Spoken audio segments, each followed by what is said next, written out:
Soil is an important natural resource. In the Boosting Green Education project at school, we are studying the soils of Estonia. We have 10 different soil samples from various areas of Estonia, and we are going to measure the pH level and the electrical conductivity of the soils, as well as the concentration of nitrogen, phosphorus and potassium.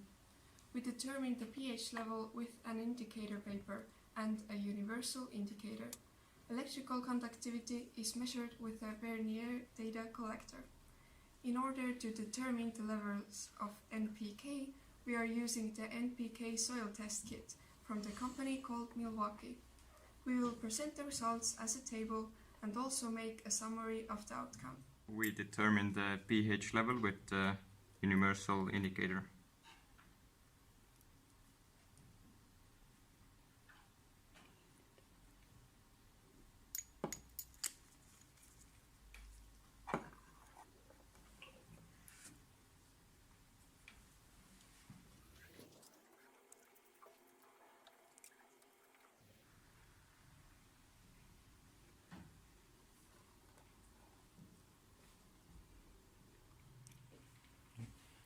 We are measuring the electrical conductivity of the soil.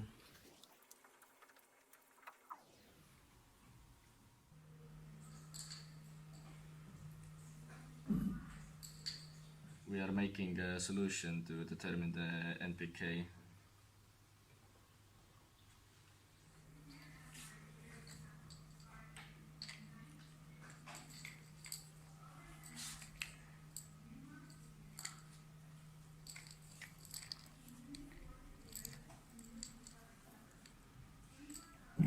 Following is a summary of our research. In the fertilized soils from the garden and fields, the NPK concentration is generally high. In the spring, fields are fertilized using nitrogen fertilizers, and in the autumn, phosphate and potassium fertilizers. Store-bought soil had the highest content of NPK. In natural soils, the NPK concentration is generally low. We also tested the soil generated from the slag of the oil shale production in the mining region in northeast Estonia. In this soil, the number of mineral particles, also known as electrical conductivity, is high, whereas the NPK concentration is generally low.